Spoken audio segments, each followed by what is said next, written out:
Yo, what's goody, family? Welcome to the Devil's Advocate with Anderson and Akron Watson, where we're making the best case for the guiltiest pleasure. Get the fuck out of here. Guess what she said, motherfuckers. Wow. She wanted to be abstinent. Damn. Yeah, and we all ready together. I think that's a Man, sign, ask nigga. anybody, there are no benefits to abstinence. Yo, what's going on, family? It's your boy Ace Anderson, Akron Watson. We here for the Devil's Advocate. It is Monday. We apologize for our lateness. Sorry. Handling business, just handling business day by day. Ak, how you feel? Man, I'm feeling good, We got a whole episode here to talk through and talk about. But also, we talk business, keep talking business and figuring things out, like you said. And man, it's going to be... I just feel like it's gonna be even better because we're figuring it out, and we're not following any models too. So I think that I think it's gonna be okay. Word. That's what I think. I'm feeling optimistic. That's good, man. I'm feeling opto. I feel like too, it's a push, man. We don't have to do any of this stuff. And so we pushing, pushing all this stuff out, pushing all this content out, having all these ideas. So I think it's growth. And with growth comes growing pains. Right. We growing. We obviously growing as a team somewhat, in certain ways. And then we growing as individuals, definitely. And opportunities are growing too. You just here in LA shooting a TV show, that's growth. You know what I'm saying? When we link up now, we link up in 2 different cities, that's growth. You know what I mean? It's all this traveling. You was just here yesterday, and you know what I'm saying? You was here this morning, and now you in Dallas. But just briefly to do something, and then you're gonna be right back here, and we got so it's just moving and grooving, man. But I don't see it any other way, man. I love to stay booked and blessed. I love to stay busy, as long as the busy is what I enjoy doing. Projects that I enjoy doing, and when there are projects, it's like, how can you not enjoy doing them? It kind of makes no sense to be doing your own project that you don't enjoy. Man. Yeah. I mean, that's the crazy thing too, is that we invent stuff in our head and we have no idea how we're going to do it. Yeah. And so sometimes the enjoyment is probably, in the journey, but in the meantime, it's gonna be some bumps and bruises and blah blah blah blah blah. Yeah, man, I really like that Steve Harvey behind the scenes of Family Feud. I think it was behind the scenes, and he was just talking to the audience, and he was telling them, a lot of people want to fly, they want to soar, but they haven't even jumped yet. And if you don't jump, your parachute won't open. And after watching that video, I was like, oh, it's time to quit my day job at the symphony, because if I even when you jump, he said, even when you jump, your parachute doesn't open right away. You actually go straight to the bottom once you jump off the cliff and you decide that you're going for it. And as you fall, you're gonna hit some scrapes and some bruises, and you're gonna get all of this stuff as you plummet to the bottom. But then once your parachute opens right at the nick of time, that's all the glory. So when you're watching the other people are jealous of other people, you're seeing them soar and fly, but you didn't see all the bumps and bruises that they had to maintain just from jumping, just taking the leap in the first place. So I feel like that's where we're at right now. We've taken the leap. I feel like January 4th with this show, we're like, okay, we're gonna actually do it. I actually got a notification a year ago today, bro. A year ago is when we started the Devil's Advocate, the first. And so we've been having this idea. It's been ruminating for a year now, and I think that it shows. We feel like it's grown a lot, and we've developed, and it's still developing. So what's cool is that in the beginning stages of this is like, let's get those bumps and bruises, man. Let's get those out of the way so we can start flying. Yeah, man. And it's funny too, because like we're talking about I just got a text that somebody has been watching for a year. We got a year fan, which is lit. But it's like I like what we're talking about tonight, and I'm not even trying to segue, but when you bring up Steve Harvey, that makes me think about wisdom so much, because I feel like he brings nothing but like time-tested wisdom in everything that he creates. It's always like, I went through this, and so here's my message. You know what I mean? Like I never really feel like Steve Harvey's pulling stuff out of his ass, and which I like. I like the fact that he's like, oh man, let me tell you what I learned about relationships. Let me write a book, and then like let me make a movie, and let me have this radio show and talk about my experiences. And like his whole divorce was public, his remarriage was public. Now his fucking daughter's out there in the streets, like literally out in the streets. You know what I mean? And like this man got like enough courage and wisdom to come out with statements about what his daughter is doing and keep it moving at the same time. Like it didn't destroy his family, that people were calling his daughter basically a hoe. It's just like that. To me, that takes a certain type of wisdom. It takes like this learned approach to life. And I feel like he got it from other men. He's a Q dog. You know what I mean? And so you always see him throwing up the Q, but that means that there are other men pouring into him and telling him things and sharing with him and being with him and hanging with him, all that shit.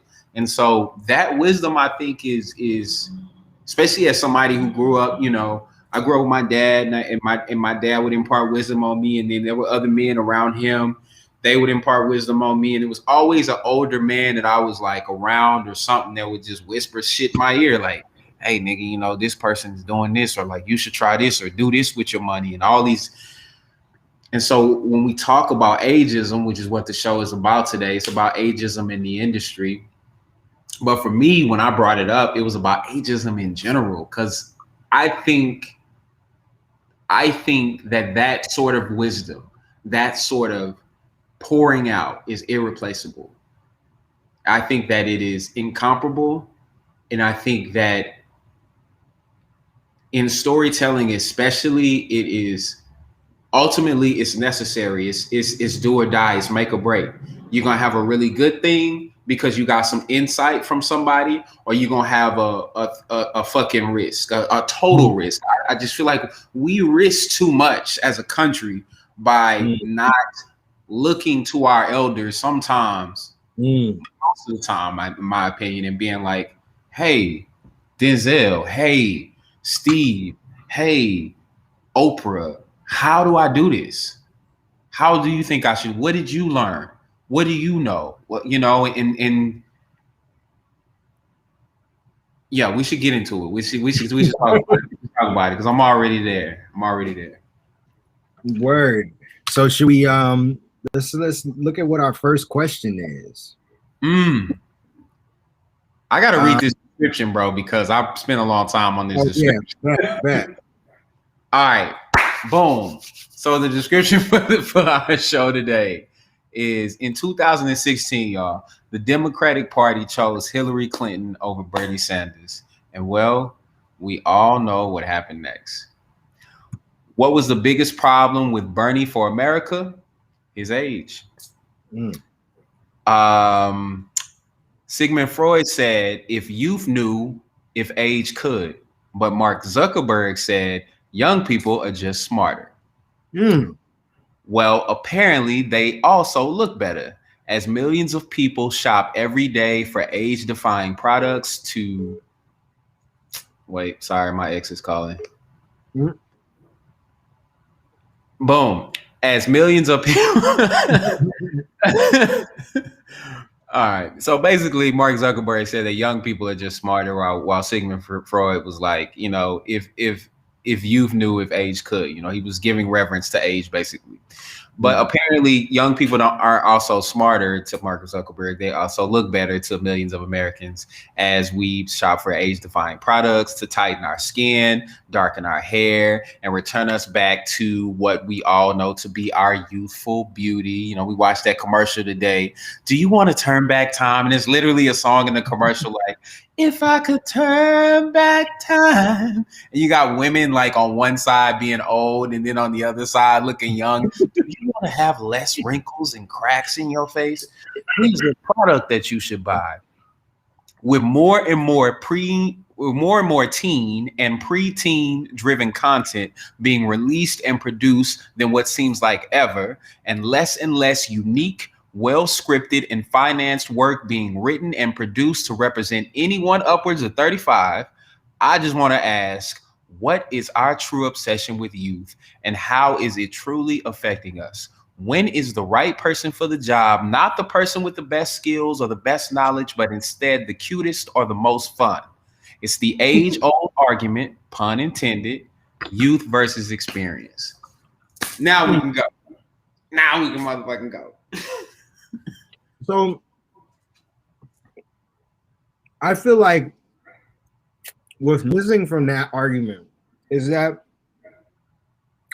there's an incredible amount of liberation, freedom, and creative ideas that come from just being young alone. So when you're young, you have a brightness about you, a buoyancy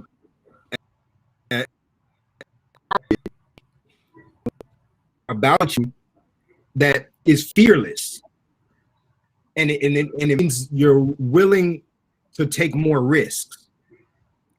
And I feel like when it comes to America, when it comes to deciding, like when it influences our decision making, sometimes fresher ideas feel like they come from younger people. Yes. Older people are using more traditional older ideas. Yeah. So if you're afraid of someone being your president because they're being old, because they seem unhealthy, they look unhealthy, which a lot of politicians look unhealthy. And yeah, I mean, like you can liken an aged person to a aged fruit, right? Like it's over ripened and and you can't eat it, you can't produce it, right? Like at a certain point, it's not as fresh. And you want fresh ideas, not fresh, you want new. Well, the issue with that, and I understand that point of view, but the issue with that is people have a collection of experiences and ideas versus a younger person who is just going to have ideas up until his point. So what he's usually lacking, what most young people are usually lacking, is the thing that they are not born with, which is responsibility. They don't have anything to be responsible for. So they may have buoyant and bright and beautiful ideas, but they're not responsible enough to know how to present those ideas and what's healthy for everyone versus what's healthy for them. Most of the time, they're only working off a limited amount of knowledge. And so what you get is a very pinhole, though it may be beautiful, it's a very pigeonholed look at how we should do things because they only have their set of experiences. Imagine if you put someone who had never traveled to Africa, didn't know the value of brown people in a position in office, and they just didn't have the experience to know that Asians need protecting too, that women need protecting too, that trans need protecting too, that there's so much more on the table versus somebody like Bernie Sanders who literally walked with Martin Luther King. I don't care if the man died tomorrow. What he says today is worth listening to. I agree. There's a level of wisdom that we can't do away with. We can't simply do away with it. But we were talking about, like, I think earlier this week we were talking about how they need to change the the laws for what do you call it? I can't remember the when they reelect you, when they get like what's the term limits? They need to change the term limits for judges and for different, they can't just stay in there forever, because what happens is those ideas that were once good for everyone because someone old enough learned and was wise enough to put all of that stuff into play. The problem is that life is ever changing and you can't stay with one rule forever. So you have to have a shift in ideas, and those shifts in ideas typically come from the younger generation and not the older generation, because the older generation has had all their ideas played out, and those ideas are no longer relevant at time after a certain point. Like any idea, it could be the best idea, and that's what's honestly so great about America, in the way our system is set up, because our forefathers realized that, look, these wars are going to keep happening because the decision is always split like 50-50, and somebody's like, this has been the way too long, and so we need to change it. Everything needs to be flipped, and that would happen amongst those ideas would gain a lot of popularity, and then all of a sudden you have a militia on your hand, and then all of a sudden you have a war, right? Because all of these people have grouped together to make ideas. So our forefathers said, hey, since the war is going to happen anyway, let's make it a political war.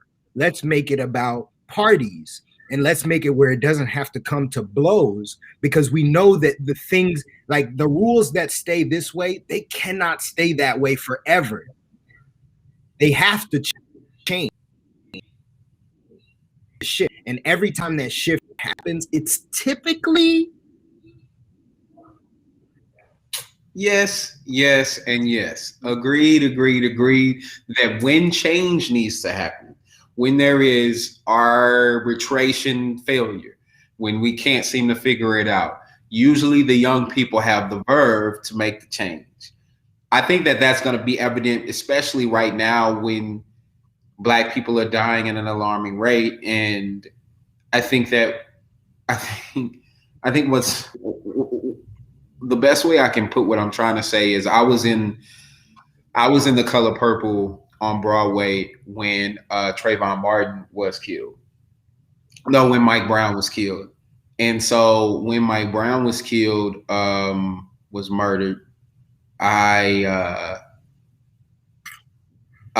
was really upset, and the whole cast was upset. And so you had a mixture of young people and older people working together and trying to be comfortable with like so much racial tension happening outside. We were bringing it in, we were talking about it.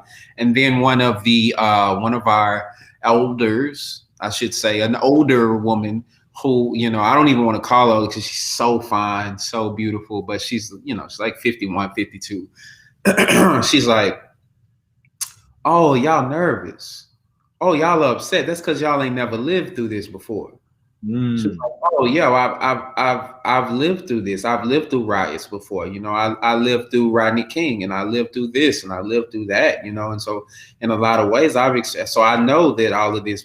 But y'all are young people, and so y'all are like mad and upset, and you want to go out and do something. And so I agree. She was ready to just be calm with the fact that this has been going on and continue to go on, and she's gonna live her life regardless. That was what I got from what she said. Oh, y'all feel away. That's because y'all young. Yeah, young people are gonna feel away, and we gonna stand up and be like, nah, we ain't gonna take this shit. What I think a young person may do in a certain position. Young people are great to be the face or the cover, the magazine cover of the movement. But we need some older folks to come in and be like, all right, now that everybody's listening, here's what we learned from our experience being in it. And I think that if we don't turn to them and say, wait, before we make all these decisions to help us get better as 30 and under or 40 and under or fucking 50 and under, like what are the 60 and plus people thinking? What have they been thinking that would make a difference that we just haven't had to? I think that we have to have a real coming together, a true coming together of not just races and not just sex, but also ages and colors and creeds, and everybody needs to come together. And I feel a throwing away of a generation. Constantly, I feel like, especially people in their 20s are fucking pushing, trying to push anybody that they can out the door because they want the opportunities, right? They want the gig, right? They want the gig. And so I don't want no 40-year-old man to have the gig. I want my 20-year-old ass to have the gig because I can play a 40-year-old. It's like, nigga, just let the 40-year-old nigga play the 40-year-old role. He don't want to play the 18-year-old role, or he might. So that's another thing that we got to talk about too. So, let me see. Let's go to these questions. Let's go to these questions.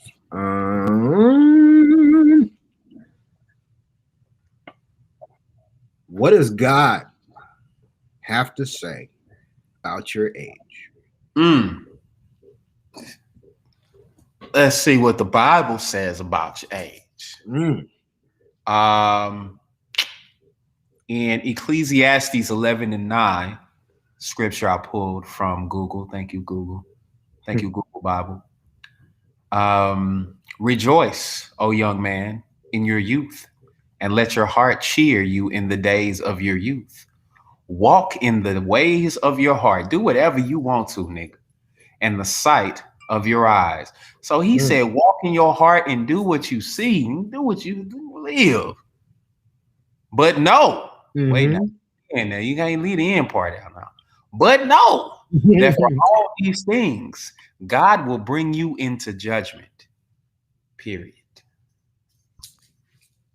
That is the end of that scripture, and the end of that sentence, I think, is a great place to end it. I think that what God is saying, I think that what the Bible is saying right here, which essentially is what, Christians believe to be, God's word. I think that what the Bible's saying here is rejoice in your youth, but rejoice knowing that you're going to be held accountable for what you did. You're going to be held accountable for what you did. So do what your heart desires.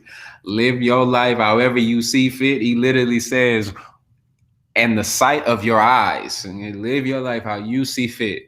But I'm going to be waiting right there at the end of it to be like, remember that time that I like that about the Bible too, in a sense, because it's like, I'm going to set out all these things, but I'm going to tell you straight up, live like you want to live, but live knowing that there is something for you to be held accountable for. So that's what I just wanted to just have a blanket statement about what it said about youth. Do you believe that to be true? I believe that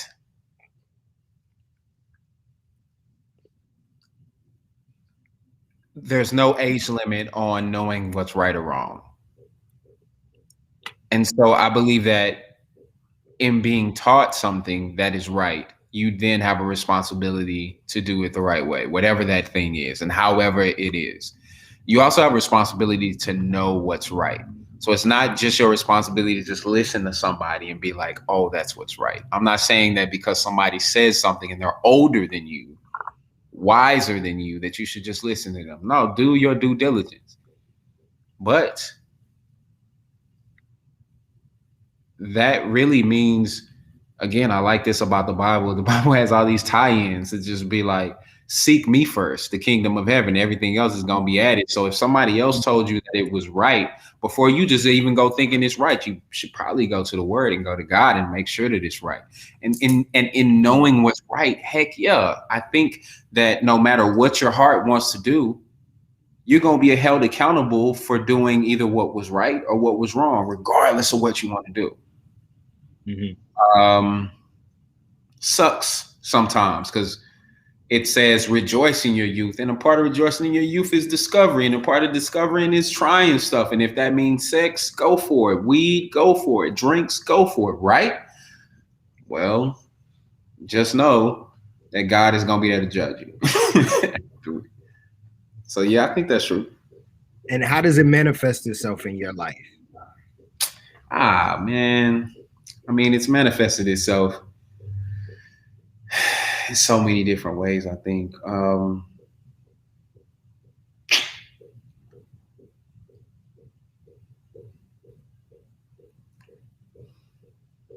I don't know, man. It's like, it's hard to tell, honestly. That's the thing about God, man. We got to have a conversation. We'd have to have a conversation just about God then, because it might not actually manifest itself until Judgment Day, you know? And I may have just thought that I was being affected by a decision that I made when really I wasn't. So, yeah, fornication has like hurt me in a way, you know, and it was like God said don't fornicate, and then you did and you got hurt. So was that judgment? Maybe. But I'm not really sure, man. I'm not gonna claim to be one of those people who specifically knows when God's moving in my life. And that's the trick. He's always moving. Yeah, man. All the time, God is good. God is good all the time. That's what they say. That's what they say. That's what they say. So you think it's true? Absolutely. I believe that, you know, I honestly believe that everything that the Bible says is true. And I think that it's true. I think it's about the story, because I look at the Bible as the greatest story ever told.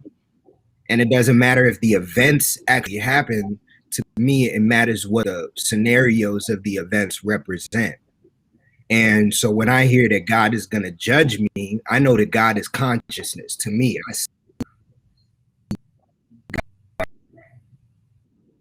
the ability to I am. I think therefore, so when I see that and I do something that I know to be wrong, I always pay for it. And I always, even if I don't know, if it's wrong, like I'm going to be judged in the end. And, you know, and you can take the scenario today, it happened with us, like, okay, I'm living my truth, I'm existing, doing what I will, do what I want to do. And if I make a mistake, I'm going to pay for it. And God is going to show himself, and my conscience is going to destroy me, whatever, something is going to destroy me, whether it's from other people, you know, because I see the Holy Trinity as God the Father, which is my consciousness, God the Son, which is me in the present, and then God the Holy Spirit, which is everyone else and their consciousness and their presence. And so God manifests himself for me in all of those ways. I might ask for something and it shows itself as a person, or maybe I watch something on TV and it's like just everything that was moving through my life is moving through this source, this universal source. And so when I look at the Bible, I read all the scriptures. I try to figure out how does the story fit with what my life is. And I always see that to be true. I see judgment all the time. I think Judgment Day is always tomorrow. You're always going to be judged. Eventually, you're going to judge yourself. Other people are going to judge you, and you're going to have a guilty conscience if you do wrong things. It just always happens. So I haven't read anything in the Bible personally that I've been like, that don't make no sense. You know, it really all makes sense. It makes sense. It seems there's certain things that seem to be grandiose, but that just seems like it's great. You know, it's a story. You know what I mean? Like you're telling a story about Batman, and if he pulls out fucking Batarang, you're not really concerned with how many Batarangs did he purchase and put in his belt. Like, it's about the fact that he pulled out the Batarang and used it. He has tools in his belt that he can use. That's the point of the story. Who cares if he bought the Batarangs or if he made the Batarangs himself? None of that shit matters. And I think that's what happens when people start to debate and nitpick at sentences and things in the Bible. Like, That's not even the fucking point. Like right now, I'm trying to figure out what was the big thing about yeast in the Moses story, in the Exodus? Like, why is God so adamant about them not eating yeast? And I'm like, was there bacteria in it? Like, what is it about it that you weren't allowed to eat this thing, you know? And you weren't a member of God's, community if you didn't eat this thing. It had to be for a reason. Maybe it's not, that reason doesn't exist today. Like, sure, let's eat yeast, let's eat bread, whatever. But like in that time, it mattered if you did that thing. It actually mattered to them. So you got to look at it from that perspective. Yeah. All right. I think it's time for a weekly affirmation. What you think, man? Yeah, man, let's do it. Let's do it. Yeah. So, Affirmation.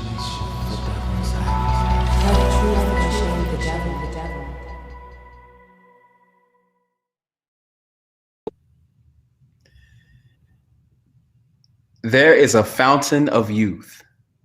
It is your mind, your talents, the creativity you bring to your life and the lives of people you love. Learn to tap this source. You will truly have defeated age. That was by Sophia Loren, who is 86. She was named by the American Film Institute as the 21st greatest female star of classic Hollywood cinema. She is currently the only living actress and highest ranked living person mentioned in that list. 86. The only living what? You cut off. She is the only living actress and highest ranked living person mentioned on the greatest female star class of classic Hollywood cinema. Wow. By the American Film Institute. Sophia Loren, 86 years old. I love it because it really takes the youth conversation or the ageism conversation away from looks and how you look and what it, because that I don't think is the importance when we're looking at someone's age. When we use age as a rough estimate for how mature and wise someone is. Like, like if they look too young, then we just like, we're older than them, like we don't have to listen to them. And if they're too old, then it's the same thing. But it's all based off of looks. And so I like this quote because it's about your mind, your talent, what you are able to put out into the world. And I think that when you're truly in alignment with what you're supposed to be putting out into the world, then life is timeless. There's no, you forget about how much time is passing because you're in it, you're in the thing, and it doesn't matter how old you're getting and then how old you were yesterday and whatever. None of that matters because I'm in the thing, I'm in the groove. And so that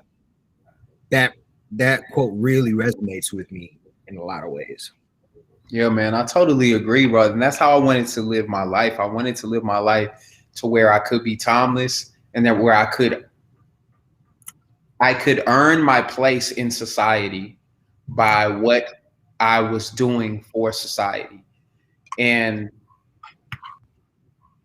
the reason I even brought this conversation up was that I think that some of the greatest creators of our time right now are living. We don't even know how fucking old Kanye West is. I mean, we could Google it, but like this motherfucker is changing shit constantly. I mean, Jay-Z's fucking, like it in a way, Beyonce, like the people that we love and respect are getting older and older, but their influence is getting stronger and stronger. And I think within that is a level of just like global acknowledgement and therefore like pouring out of people. It doesn't matter how fucking old they are. It's like she said it's your talents, your creativity that brings you to life. That's what she said, that's what people are gonna love. You know what I mean? About you. And it's not gonna matter how old you are. If look at Samuel L. Jackson, bro. Samuel L. Jackson didn't start acting until he was in his 40s. I think Samuel Jackson's story is so unique too, because he had a whole Broadway career that we don't even know about, that we don't talk about. And he was performing on Broadway much younger than 40, but his influence on television and film made him look like he had come out of nowhere and that he was a crackhead.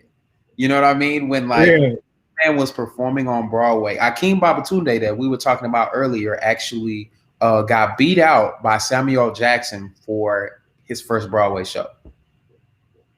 Wow. And that's one of his stories that he used to tell me. He was like, Samuel Jackson, man, used to be on the scene, and we look at him now as the motherfucker, man, but like this is a brilliant fucking Broadway actor, and his wife too, by the way. And I mean, I feel like actors in that age, when you look at all those actors back in the day, man, we think they started at but them motherfuckers was getting trained at 6, because they were also Samuel Jackson can dance. You know what I mean? Also he's classically trained. You know what I mean? Like, this motherfucker's Shakespearean. And then what he pulls out is like, yeah, man, this motherfucker, because that's what pays the bills. So that's what we get, which is another, we think we made this fucking branding shit up. These niggas been branding niggas since Felicia Rashad ain't motherly, nigga. She just play motherly all the time. That is her brand. And once you've been branded as motherly, she can move from gig to gig, and therefore through our lives as being motherly, when she not even I don't even think she married right now. I think she she's actually single, throwing that ass around, and we think she motherly.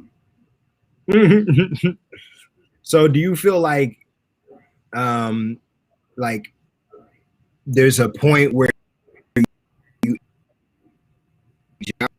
have to reinvent your image, I guess, if Felicia Rashad's been motherly her entire life, but do you feel like that's the way it is for all actors, or is Felicia Rashad and Samuel L. Jackson just unique in terms of how they've created their brand?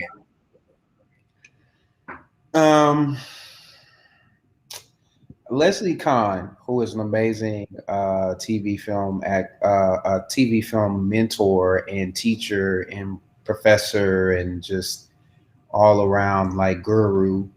I took her class and she was like, find out what people see in you. Find out what people like about you, and then go get that job, so that then you can show people, once you start making money, you can show people who you think you are, who you would like. So basically what I got from that and what I get from this is Felicia Rashad found her light, and then she probably created a ton of stuff on the side that we may not have ever seen. She more than likely she did. Samuel Jackson is the same way, he might have always seen himself as Nick Fury. He might have always seen himself as a Shakespearean actor, but if that's not how we saw him, he did the gig. He did what was expected. He did what was hiring. He did what was calling him. You know what I mean? He did what was on the table with his managers and agents to make his career work, so that he could do Snakes on a Plane, and you know what I mean, and so that he could be a superhero when he wanted to be, and a cop when he wanted to be, or whatever. I think that there are two sides that you can play with our career, and one is what you are asked to do, and the other is what you want to do. And I think that with the best performers are those that can do both. And we may not see all of the content. We might not see all the stuff that they want us to see, but we are seeing them. That's the beauty of it, is we get to see them. I get to see her be motherly. And then if she wants me to see this other stuff, that's up to her. She should promote it. Hopefully I get to see it. If I don't, she got a chance to do it, but it was because she was on the Cosby Show. She had the money, she had the clout. So then she was be able to be seen in that. So it's just, there's not a real like straight line to it, but it's possible. And I think that it comes from, you know, if you want to be an amazing TV film actor, sometimes you got to be on Friends first. You know what I mean? Like if you want to be a super. But then doesn't that also do what you're saying? So like if you're on Friends, how long do you have to be on Friends before you're too old to start getting work? It's a lot, man. It's a lot to think about, because Chadwick said that he didn't want to be on shows where people saw him as, he saw himself as a certain way. So Chadwick said, I only want to do projects that make me look the way I want to look. You know, so when somebody offered him the role of he turned down something, a gangster on some show, he was supposed to play like a thug or something. He was like, nah. And, you know, and then he would talk about decisions like that, where he would just have to say nah because it wasn't how he saw himself.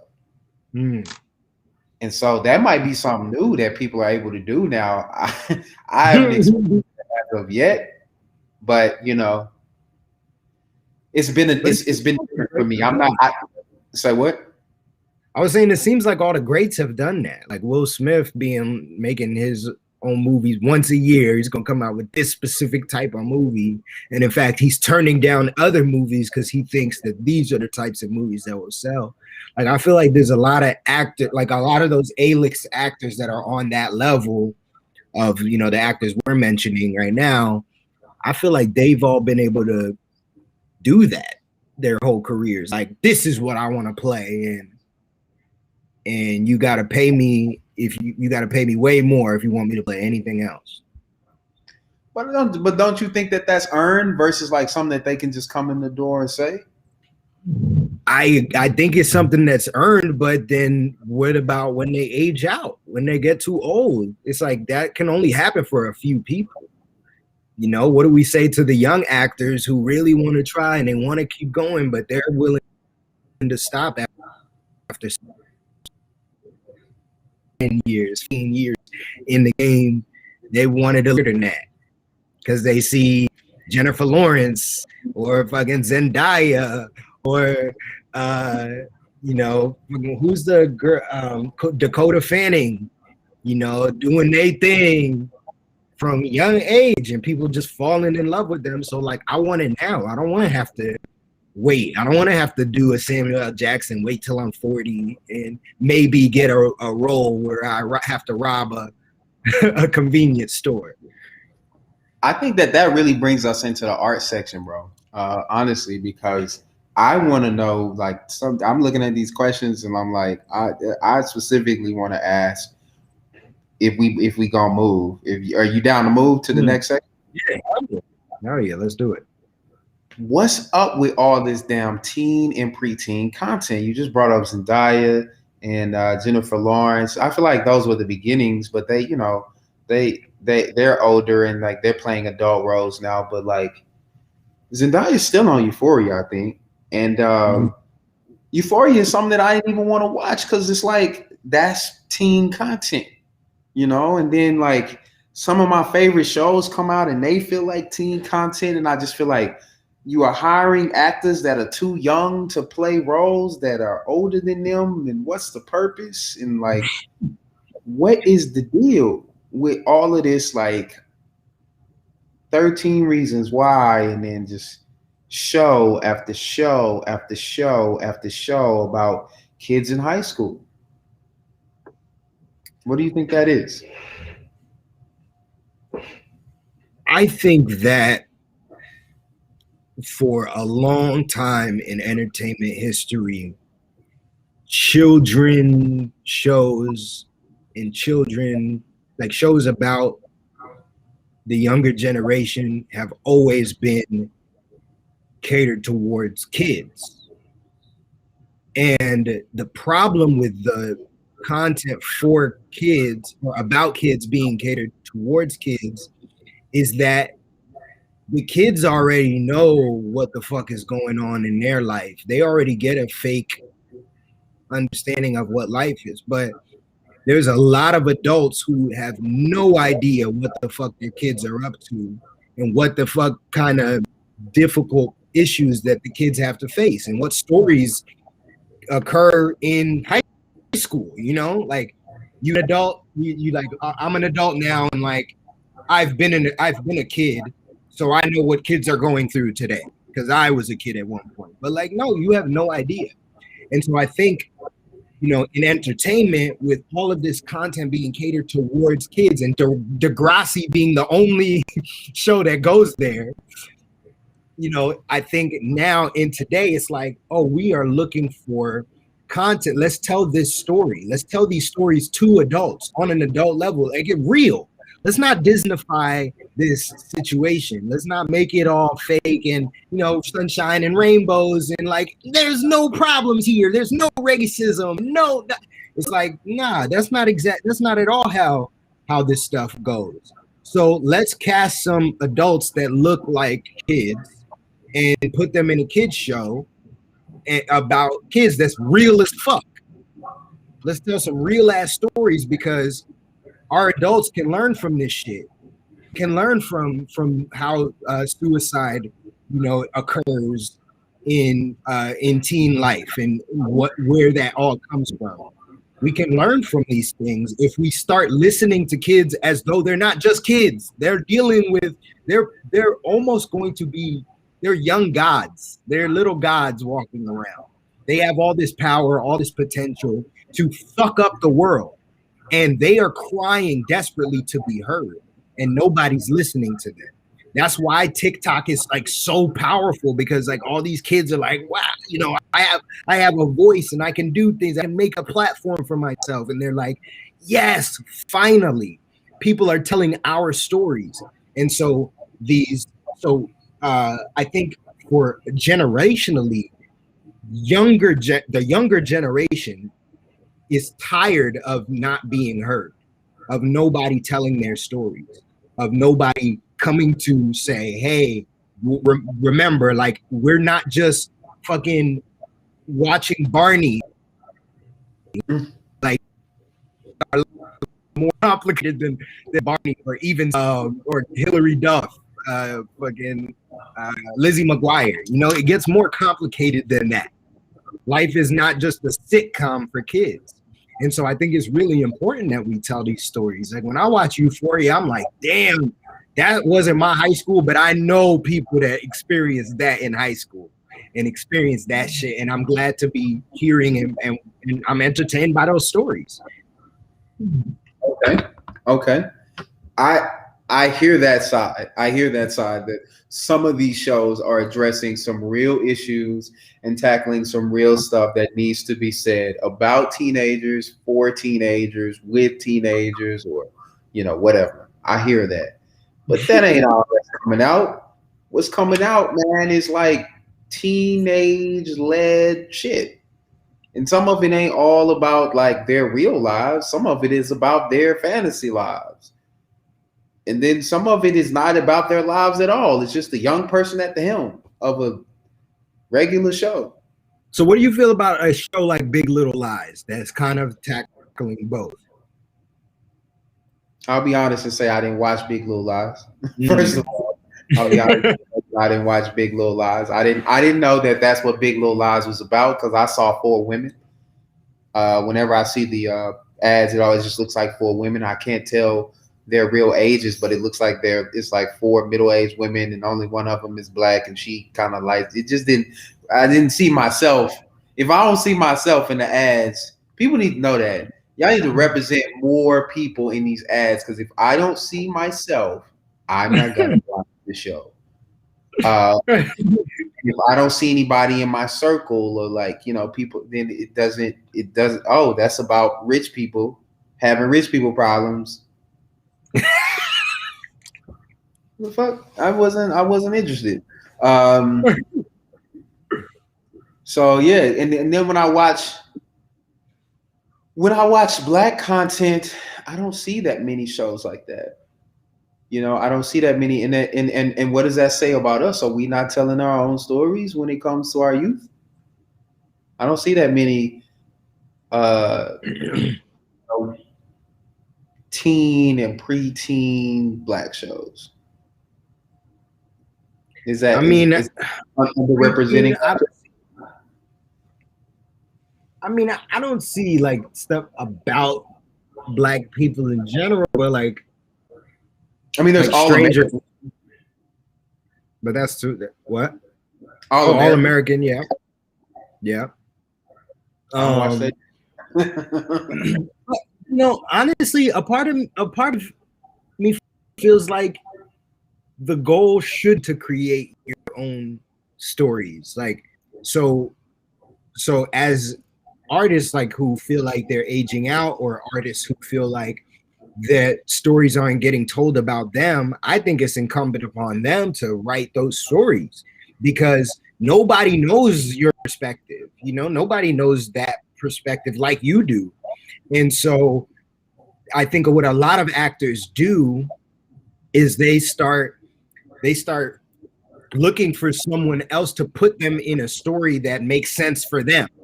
But it's like, how would anybody ever know that you were good at doing that? Because we never saw, we don't know that story. You know, like me, I'm really interested in writing a very dynamic Jamaican character, because I know that character, I could play that well. I know that that story needs to be told. And I can't just sit around and wait for somebody that shit for me.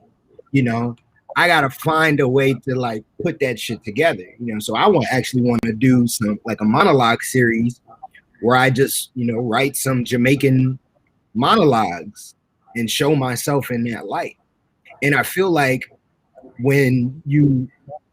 every actor that gets big enough, they end up producing their own stuff. Like you see, they're executive produced by, you know, whoever the fuck the actor is. Executive produced by Samuel L. Jackson. Executive produced by Felicia Rashad. And so it makes me feel like that's kind of always the goal anyway, is to just make enough telling a story that like this becomes my story. And I get to craft the story because I've made enough money that I can put it, and I don't need to go to anybody else. I can agree with that. I can agree that like for people who, which is actually my next question, which was like, do you think that there is less writing for people over 35? I think that the answer to that question is actually that there are less people writing over 35. So I think that because there are less over 35 writers writing for 35-year-olds, then that's what you have is you have content by young people for young people, and then you have content by old people for young people. And then, like you said, there are actors who are just sitting around waiting for roles, who could just be saying, okay, I'm 35. I want to play a role like this, and therefore I need to write it and get people on board with it, you know? And that's always the answer. That always seems to be the answer in our field, you know? If you want something done, do it. Yeah. You know? So. Yeah, it's a catch-22, you know, because if you do it, then you have to be completely responsible for every part of it. And and as actors, you know, when we go to school for, it's just about the craft. They don't tell you how to get the job and how to book and how to stay relevant and how to create your own content. So they're not telling you how to do that shit. They're telling you how once you have been booked, once you have the script and read it, then this is how you manage to break down the script. And so a lot of actors, I feel like, are just unprepared to create for themselves, because what's been trained in us is that auditioning is the job. We just audition, and there is no there's no content creation. There's no I'm gonna do this. I'm gonna figure out how to turn this turn my technique into a creative export where I can create my own stuff and build. Yeah, I think that like when we start the conversation of creation, we immediately think about the gatekeepers rather than innovation. If that makes sense, it's like we think about how the industry is now versus how it could be. And I don't think that that's I don't think that that's a thing about age. I think that's I think that has more to do with like unfortunately, I think it has to do with like trauma. You know, you experience something and you get told no enough, and then you feel like you're working for a yes rather than like changing the way you think and being like, no, if I tell myself yes, then I can just get the project done myself. Right. You know, and so I think that comes from experience, and in a lot of ways, I think our industry is built around sort of being really good at what you do, and then collaborating with other people. So if I'm a really good actor, I'm going to collab with a really good director and find a really good writer and blah, blah, blah, blah. And some people don't want to just be like, all right, I'm a really good actor, but like nobody's hiring me, so I need to become a really good writer, you know, which is something that we're doing now. It's like, you know, we're performers and like we are talented and innovative and we create. If y'all don't want to fucking hire us right now because the world is shut down, like in the meantime, we're going to keep fucking creating. So like, you know, we're going to figure out a way to get our shit out and let people see that we're fucking great and make stuff for people. We're going to make shit for people, you know? And it don't have to be anybody else's project. It can be ours. So yeah, I think a lot of people don't think like that. And I, you know, I do wish that there was, I think our craft could be a little more taught as what I'm trying to say is, have you ever noticed that if people ask you which medium you want to choose, they always want you to choose. They never want you to just be like, I can do all things. They're like, so do you like TV or film more? If you had to choose between theater and TV, which one do you like better, voiceover or do you like? They want you to choose in every interview I've ever had. The moment they see my resume, they're like, so which one? Why is there one? Like, why is there one? And I think that is the way the craft is seen. I also think that that's the way it's kind of taught. You know, they separate it. It's not just acting. It's for some classes it is. Depending on where you go, it's acting. But then it's like they split it up into acting for TV and acting for film, and then people pick which one they want to do the most. This is the one I'm best at. And then teachers, I love to hear when teachers try to tell students what they can and can't do. You know, and you have these young people who come out of college and they're like, oh yeah, no, I'm the side character. I'm not the lead because that's what my professor told me. You know, I don't have the look of this, and I don't, you know, and they put all these barriers and structures. And you got actors out there who don't believe that they're writers. And who may never believe that they're writers because they weren't taught writing. They don't believe that they can. Nobody has ever told them that they could. And they feel like I need to go to college to figure it out, even though they could sit here with the script and literally break it down into fucking like molecules. Telling me you can take somebody else's script and can break it down into molecules, but you can't write one yourself. That's crazy. Yeah. Yeah, man. I think that's you bring up teachers. I think that's another issue with the older generation. You know, a lot of times their ideas are not helpful for younger generations who are trying to blossom and like be something.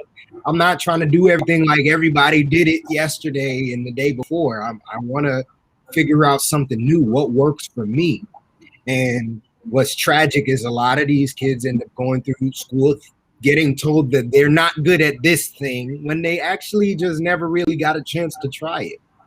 You know, oh no, I'm not a writer. I'm not a writer. I couldn't write anything. I just, you know, I'm looking for scripts. I'm looking for scripts.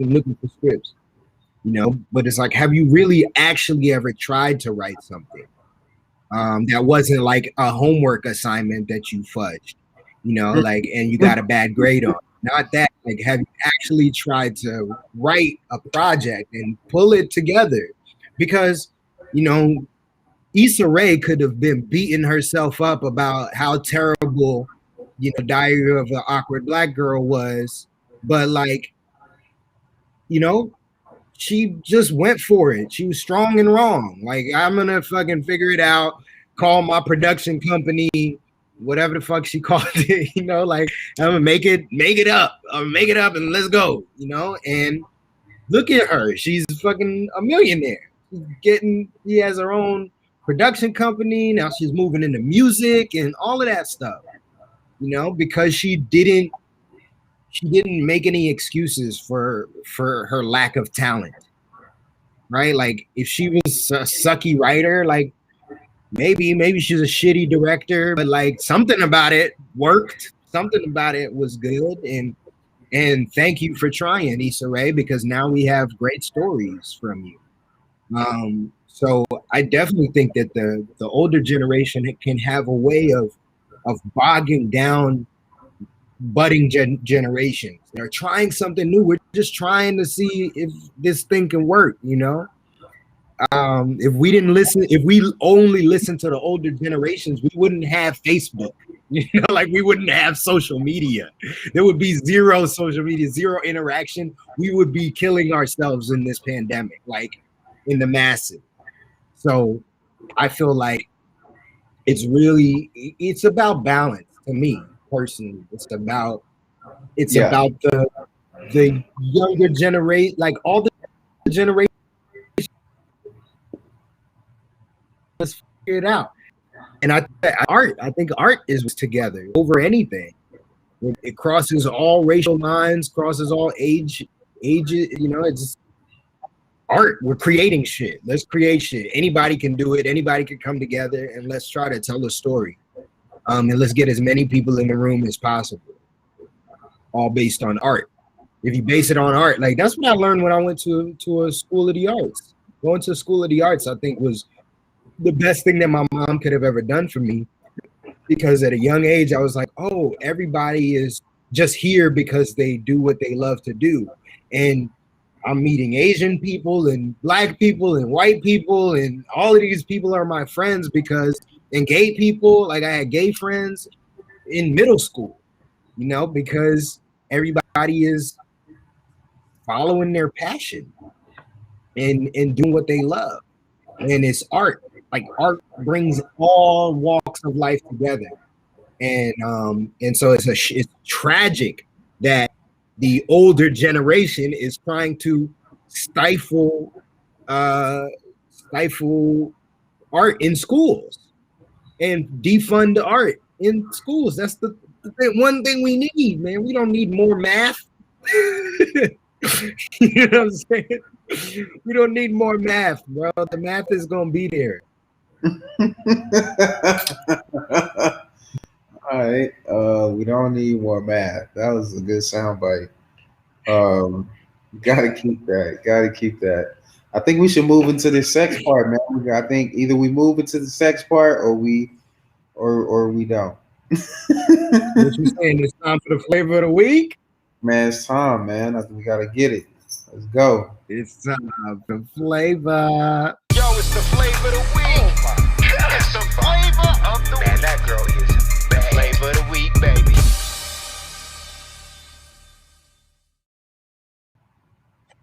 Yes, ladies and gentlemen, it's your favorite portion of the show, where Akron and I get to be creepy and talk about other women. No, it's not being creepy. I just say that because I feel like it's a moment of the show. I feel like it's truly a guilty pleasure because it's like, you know, we're walking a fine line of of things. So many different things. Yes. Heck yes. So many things. So without further ado, my flavor. Oh, you doing yours or mine? I'm gonna just go back and pull this up. So I'll do yours first. Here he goes. Yeah, boom. So my flavor of the week comes from television and film, and famous woman, beautiful. Unfortunately, she's considered a little bit older. It's unfortunate because she's probably one of the most beautiful women on the planet right now.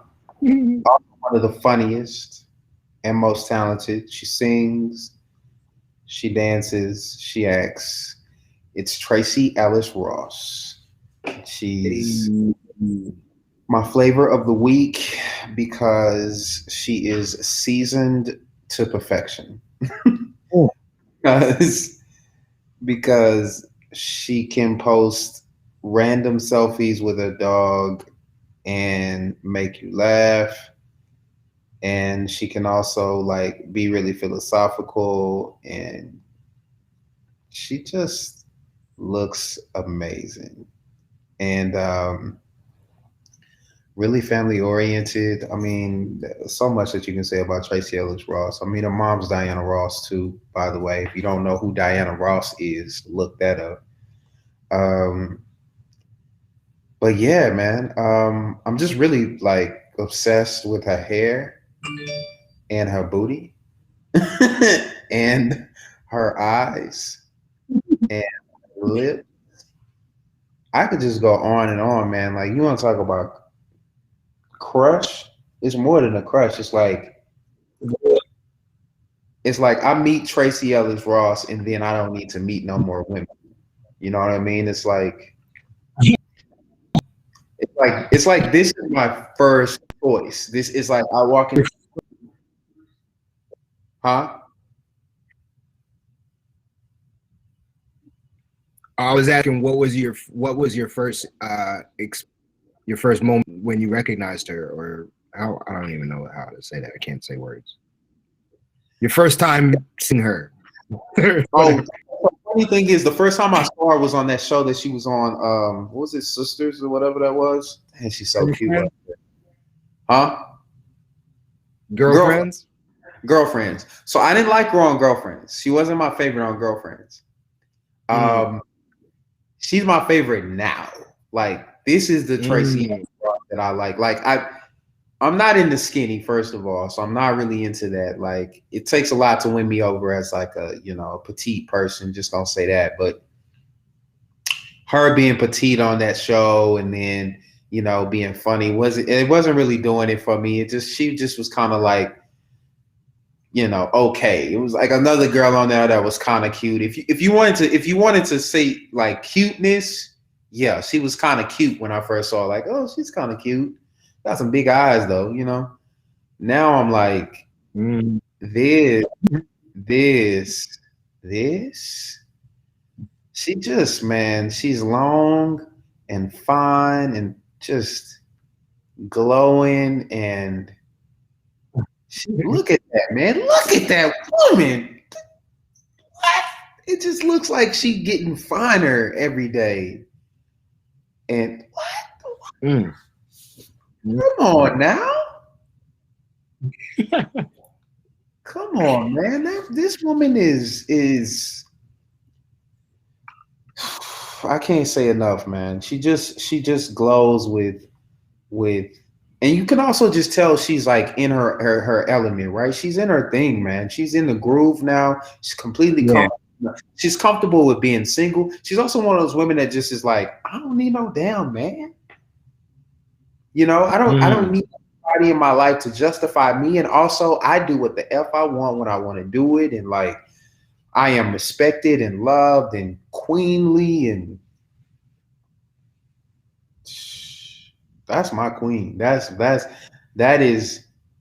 it right there. Silly ass, sexy ass, queenly ass Tracy. Yeah.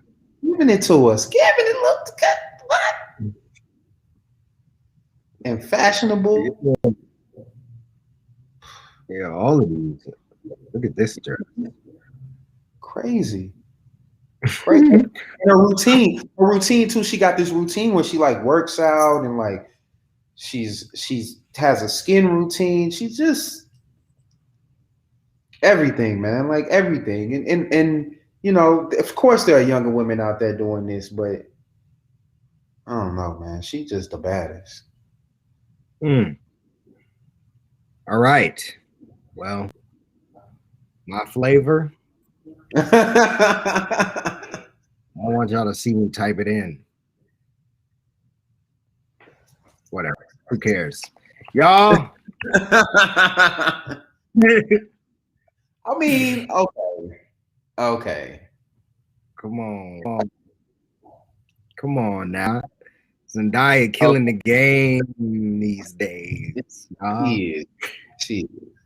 Zendaya is killing the game, bruh. She's like the coolest young person in the world. She's just so cool, and you could tell she's chill. Like she's not trying to be elitist, but she just is elite. You know, that's what I fucking love about her. Just look at this. Look at this woman. Just fucking elite. Just top tier human. You could tell she's just on just level. She's in her element, I would say, too. Like, just cool as hell, man. I would love to meet her. I heard she's shy. She's like super shy and like not really all that confident. But I feel like I read that. Like, I love that. I know I'm cool. I know that, like, think of myself as sexy turns me on so much. It's just so alluring when somebody is just beautiful but doesn't have to wear that. Like, I know I'm beautiful. I don't have to shove it in your face. I just am. And that seems really apparent when I in anything I watch her in, like even in her style of acting, it just feels like she is grounded, man. She's grounded in just her, man, and a confidence that I really admire, especially because she's so young. I'm like, damn, where did all that come from? Like, how did you get that energy? Wish I had that level of confidence, you know, growing up. I feel like I was always faking the shit, faking the confidence until recently. But like, look at how she just seems so fucking cool. Like, I just want to know her, bro. I want to know who she is. I don't know. I feel like because she looks so young that I feel kind of weird even looking at her. Well, I mean, you're older than me. How much older than you or me? It's crazy. You got to get some sleep, bro. You got to. Like, you got to go to bed. But yeah, I'm 37. So what is she, 25? Okay. You're 7 years. Oh, you're 7 years older. Yeah. Oh, okay. So yeah, I think she's what, 25 or some shit? Yeah, she's 24, I believe. Yeah. So yeah, just a little young for you. I see. Yeah, it's just a little like I can look, but that doesn't mean I should. Word, yo, facts on facts. All right. So, ladies and gentlemen, that was flavor of the week. I hope you were satisfied with our flavors. Should we do some last minute ideas about this ageism situation? Yo, man, I think just ending it off with our sex, like I think that just one of these questions, man, is worth talking about as we just end this thing, which is, we always end with sex, or at least like sex is at the end of our show, and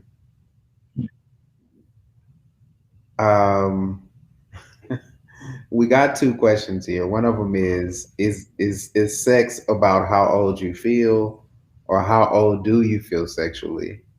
And then the other question is, the older you get, who should you fuck? I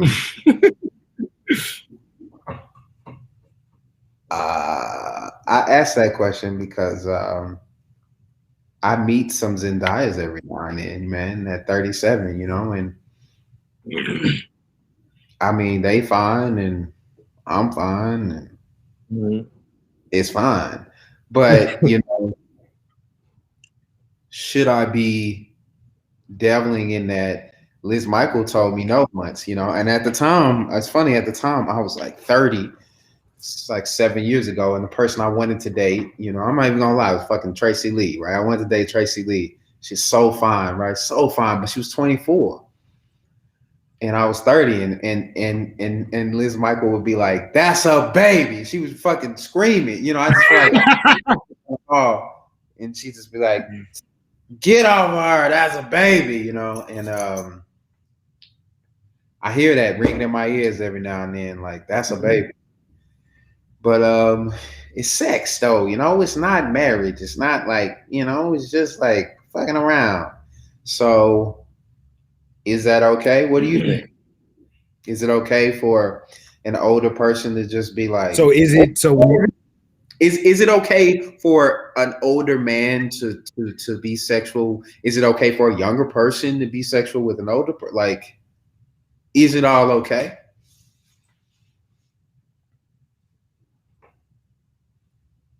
I mean, I feel like it's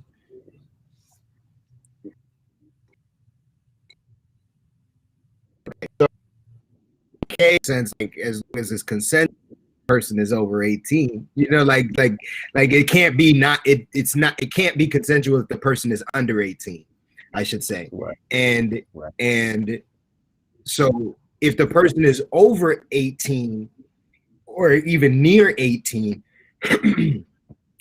just over 18, I feel like that's something that you want to figure out like on a case-by-case basis, because if the person isn't mature enough to handle the type of person that you are and the type of experiences that you have already been accustomed to, then it's probably best that you don't involve yourself with them.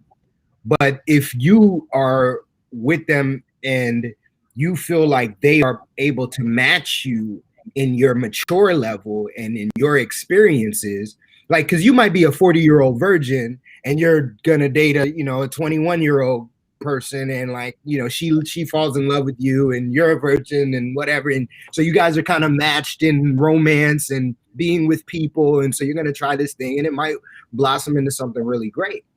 But if you're 40 years old, you've been slaying the game, and like, you've been with all these people and you've had all these relationships and you've lived all these lives, then I don't see how having sex with someone who is anywhere near 18 is gonna be fun for you in the long run. Maybe it'll be fun in a moment because it's nice as a young person, oh wow, this is sexy and new and hot, but like, this is not going to end well because they don't know how to deal with the experiences that you've experienced, the life that you've experienced. But if it's just sex, like if you're having a one-night stand, like, I don't think you really need to be all that concerned about like how old you are. Like, you know what I mean? Like, if we're going home together, like, and you're over 18, like, you know, you're an adult,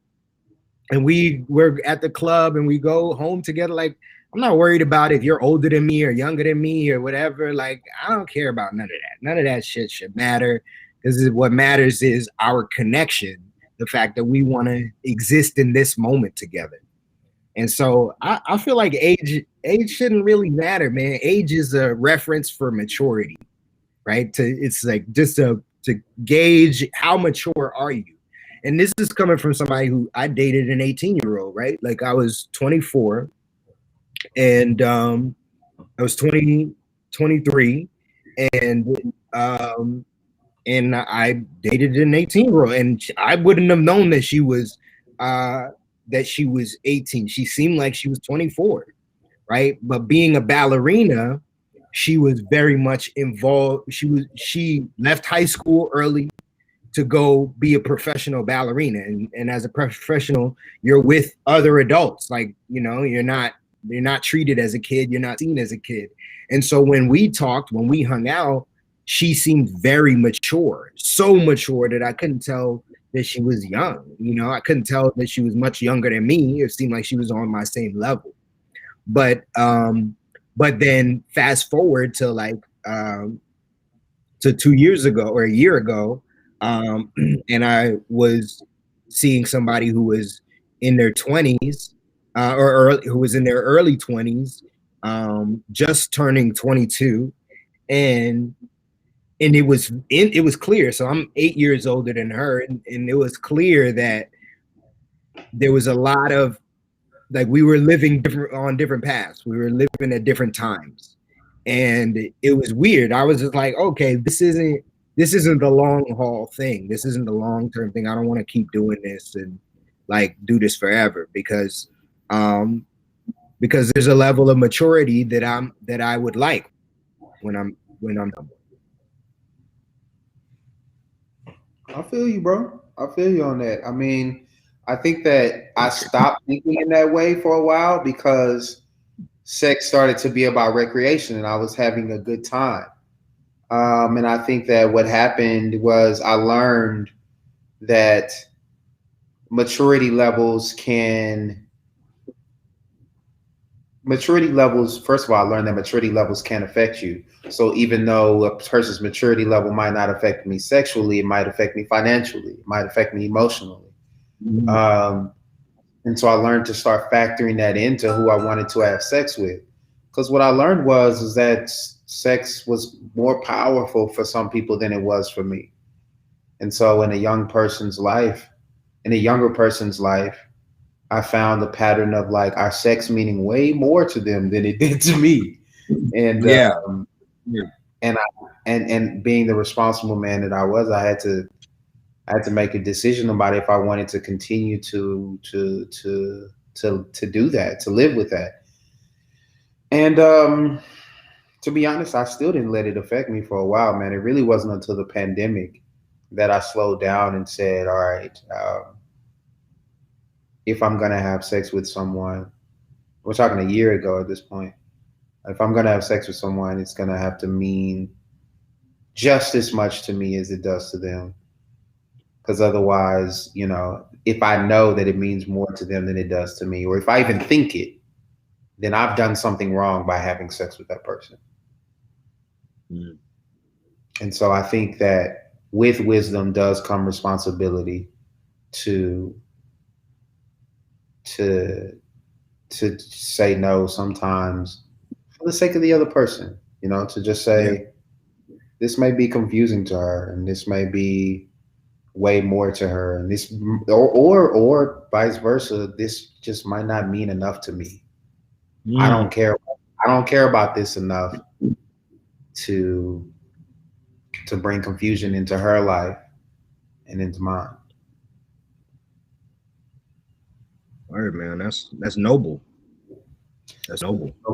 Nobility, man. Nobility, wisdom, maturity. You know. Mm-hmm. Come fuck with a 35 plus, baby. You know what I'm saying? But yeah, man, this is good. Yeah, man. Nice little debate. I feel like the volley is getting better every time we do this. Yeah, man. We pitching back and forth. And we not taking 3 hours to do Word. Facts. it. Shit. Well, with that being said, should we pick our poison and get the fuck up out of here? I think so, I guess. Yeah. What how we doing it this week? Shit, man. It's a crapshoot every week. It's a crapshoot every week.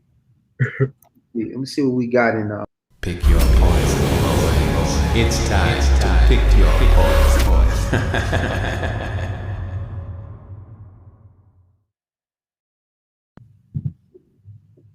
All right, if you're unfamiliar with the Pick Your Poison section of the show, this is where Akron and I decide what our topic for next week is.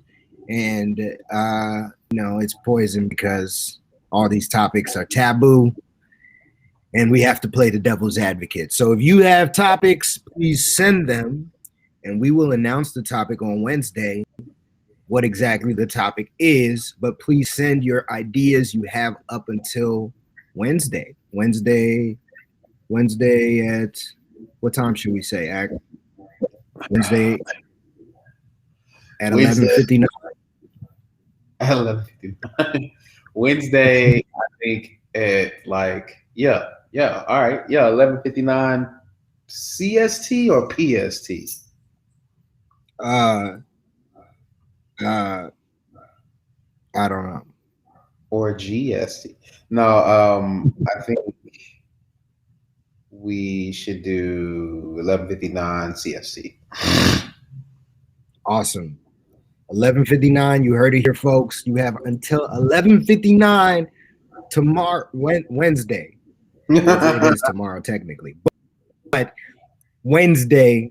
You have to give us your ideas of what our topic should be. We'll discuss a few different ones right here, what we think, and then you can pick from those or send us some brand new ones. So I would love to talk about creating. I would love to talk about creating art.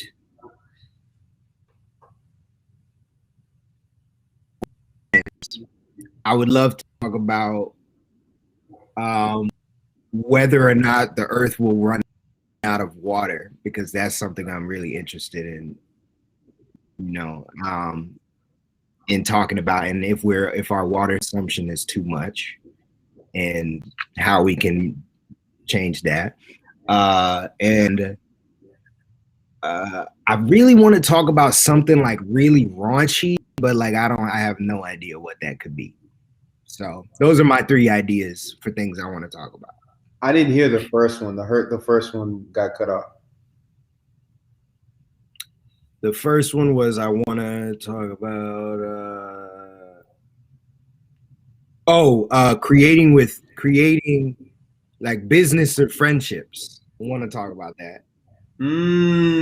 Okay. I mean, I definitely want to talk about that, but this water thing really has me like, if that's something that we need to talk about, if that's something that I've been hearing, because I'm like looking through my trending topics, nigga, and I didn't see nothing about that. Yeah, I mean, the most that I would say is like, not most that I would say, but what comes up for me right now is like the fucking killing of another black man happening today in Minnesota, and with the Derek Chauvin case in full swing, I think that maybe talking about defunding the police or something like that would be might be good to talk about. All right, cool. So we have, how many topics is that? So we got business or friendships, we got water, we got something real raunchy, and we have the murder of another young black man unarmed black man I think it should in the light. in the police. Oh, defund. Oh yeah, and defunding the police. So you guys heard it here. Take your pick your poison. Let us know what you got by the end of tomorrow, and we will announce what our topic is.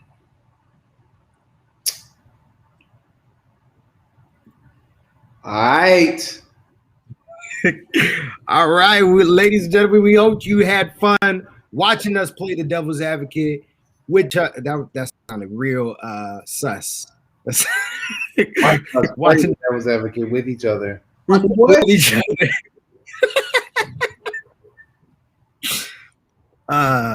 We working out the trademark message. But ladies and gentlemen, it's been real. We will see y'all on the flip side.